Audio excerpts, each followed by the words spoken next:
ভারতের চাপে নতজানু পাকিস্তান। চাপে পড়ে তারা ছাড়তে বাধ্য হলো বিএসএফ জওয়ান পূর্ণম কুমার সাউকে। 22 দিন ধরে ঘুচল বন্দি দশা। পাকিস্তান থেকে ভারতে ফিরলেন বিএসএফ জওয়ান। উইনিং কমান্ডার অভিনন্দন বর্তমানের স্মৃতি ফেরালেন পূর্ণম কুমার সাউ।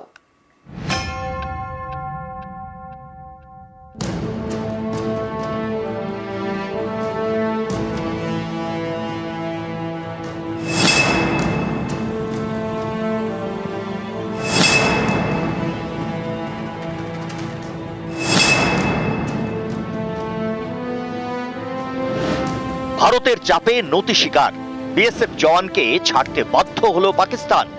বন্দিদশা ঘুচিয়ে পাকিস্তান থেকে ভারতে ফিরলেন বিএসএফ জওয়ান পূর্ণম কুমার সাউ।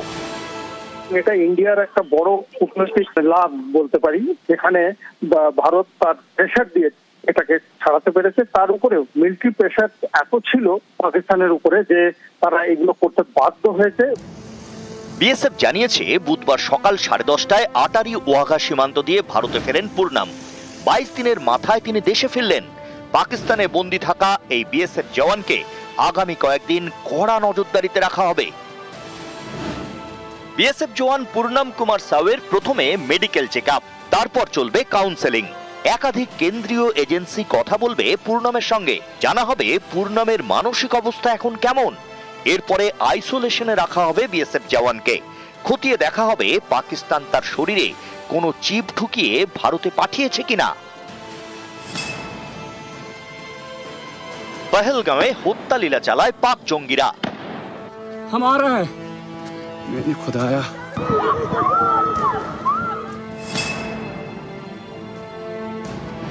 পাঞ্জাবের ফিরোজপুরে ভারত পাকিস্তান সীমান্তে রুটিন টহলে গিয়ে পাক রেঞ্জার্সের হাতে বন্দী হন বিএসএফ জওয়ান পূর্ণম কুমার সাউ। তার বাড়ি হুগলির রিষড়ায়। বাড়ির লোকেদের চিন্তায় ঘুম ছোটে।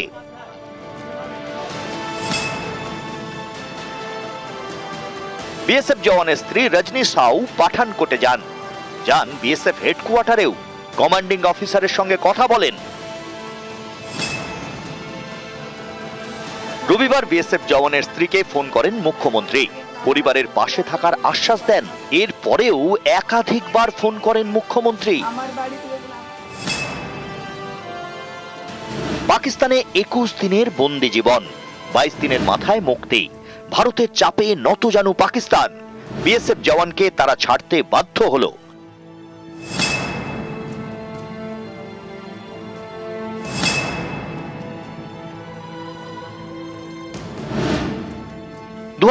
সালের 26শে ফেব্রুয়ারি বালাকোটের জঙ্গি শিবিরে অভিযান চালায় ভারতের যুদ্ধ বিমান মিরাজ। পরের দিন আকাশসীমা লঙ্ঘন করে ভারতে হামলা চালায় পাকিস্তানের F-16।